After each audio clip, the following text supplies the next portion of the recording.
right, thanks for sharing your garden with us. Right now we're going to be talking about understory plants with Meredith O'Reilly. She's a master naturalist, a habitat steward, and she's the blogger at greatstems.com. And we're really happy to have her back on Central Texas Gardener. Thank you for having me, Tom. Yeah, now, understory plants, that kind of mid-layer between the canopy of the trees and the ground, play a really important role in nature, don't they? They absolutely do. And, you know, we're often looking for plants that will grow in the shade, and so this is a great topic for a lot of us. Oh, well, I am one of those gardeners. I happen to garden right now in a cedar elm flat, as they are called here in Central Texas, underneath these trees. And I'm always looking for interesting things that will kind of brighten up the mid-space. And we're going to talk about a lot of really cool ones. And they play a particular role for the wildlife, don't they? Absolutely. Nature provides different layers for different wildlife. So you will have trees that provide the upper canopy, and you will have mid-story trees. And then down on the ground, you're going to have, in these woodland areas, you'll have understory trees and shrubs, as well as the smaller trees that are just growing, the saplings and so forth. And then you'll also have plants that are down on the ground, and this can extend into prairies. So prairies have their own layers. They'll have little small plants that are close to the ground. They'll have taller grasses that grow above. So layers are very important because different wildlife will seek either nesting places or look for food in specific layers in nature. Right. Well, they're wise. They're on the lookout for predators and other things, and they find their little niches. And you know, for example, in my neighborhood, when I think of the upper layer of the canopies, I think of the woodpeckers. Absolutely. They're everywhere, especially in the older trees. And sometimes it's nice to leave a dead tree around if it's not a danger to anybody, because the woodpeckers and it becomes an insect host place. site. Yes, there's a lot of insects that live way up in the canopy of the trees, and so you'll find woodpeckers and you'll find warblers up there looking for insects. But some of our birds will occupy the mid-story, like chickadees and blue jays and titmice, and you'll find them all squawking at each other in the mid-story. But it's that understory where we see a lot of our songbirds that so many of us really enjoy. They'll be looking for berries. They'll be having nesting sites in some of those understory areas, and also the little fledglings will often use the understory plants as ladders as they're learning how to fly and trying to stay safe from predators. Right. Well, that provides a very important role in that way. Now, we're going to talk about a number of different species, and as we do, we'll give people an idea what kind of soil conditions, where are they native to, etc. Okay. But we're going to start with one of my favorite plants. It's Carolina buckthorn. It's a beautiful little specimen here, which is fresh from the Wildflower Center sale, I understand. Yes, it is. But this is one that I see in the canyons of the Edwards Plateau, and has beautiful fruit. Very attractive. I would call this a handsome little tree. Absolutely, and it's also found further east. It is a buckthorn, and they are often found further east, as well as in the Edwards Plateau. And so they can tolerate different kinds of conditions. They're often found in the bottomlands, as you've mentioned. They're also they can handle those rocky slopes. It's got these lovely little dark green leaves, and as you mentioned, the fruit is very noticeable, and it's very valuable for wildlife.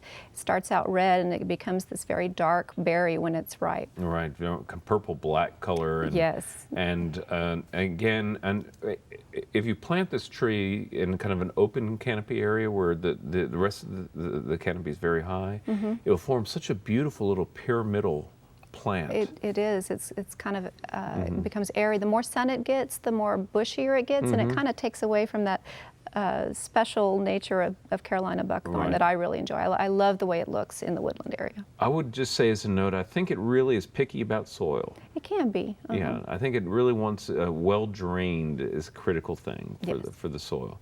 But it's a great plant. And how tall do you think they get in nature? In nature, they're usually up to about 15 feet tall. I usually see them a little smaller than that, but I have definitely seen a much larger one that looks more like a traditional tree because of it gets more sun and is cared for a different way. Beautiful deciduous plant, one that is great for gardeners throughout our region.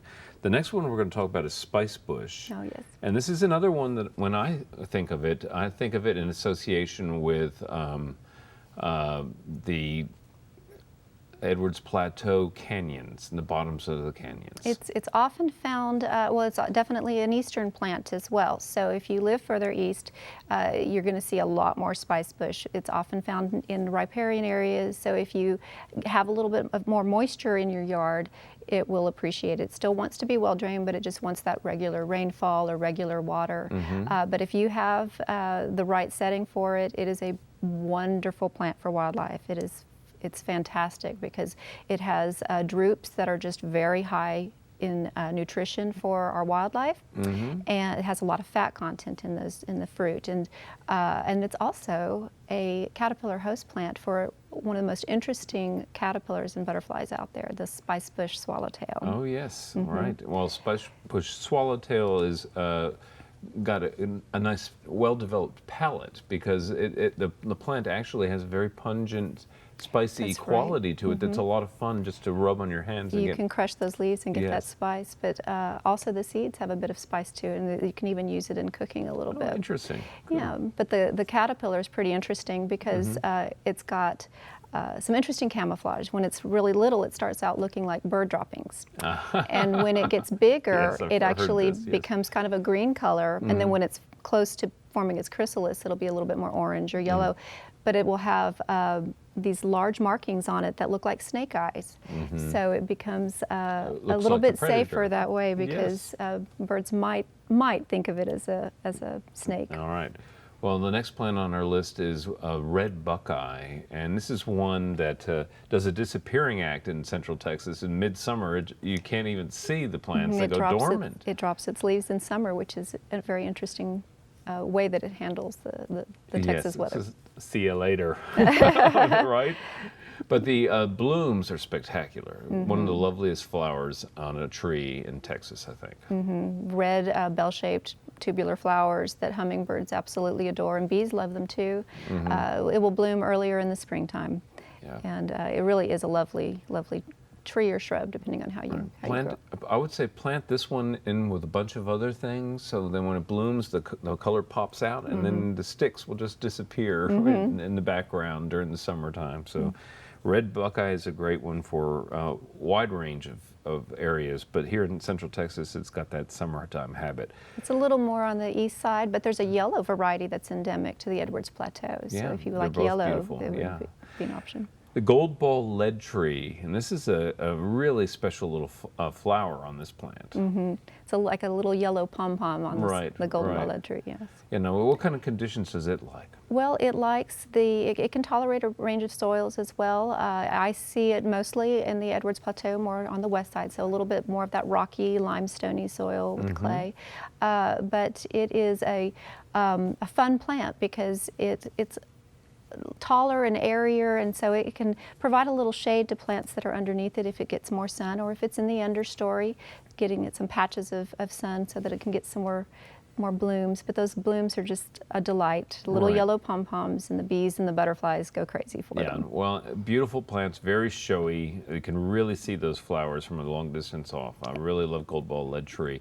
Next one, well, just to let you know that Goldenball leadtree is also evergreen. It's one of our evergreen shrubs, and that's a good thing to have. Very important. Fragrant mimosa is one I definitely wanted to talk about. Love this plant. I'm not really familiar with its growing conditions, though. It also likes kind of the rockier soils. It can tolerate the rockier and clay soils as well. It does fine in both. And it can actually tolerate quite a bit of sun, but it can be used as understory as well. And it has, instead of the yellow pom-poms of the Goldenball leadtree, it's got the little pink pom-poms. It is in the mimosa family, so it's got those little mimosa-type blooms. Right. And it also has prickles. So I happen to love prickles, and whenever I walk by it, it'll sometimes snag me and I say it's trying to give me a little hug. That's a nice way to think about it. Yes, but you wouldn't want to plant it right next to a high traffic area just because of that. Right. Well, we just have enough time just to mention one last plant. That's Spicebush, and just real briefly. Silk tassel. Silk tassel. I keep wanting to call it Spicebush. You see it everywhere in the hill country, and it is evergreen. Tough as is. nails, and just it is one of the great endemic plants for our region. Yes, silk tassel is wonderful. It provides berries and has these interesting. It's male and female flowers, and Okay. it's a lot of fun. Well, people will see it when they're out on their nature walks. Thanks so much, Meredith, for being with us. My pleasure. We really enjoyed this conversation. Coming up next is our friend Daphne.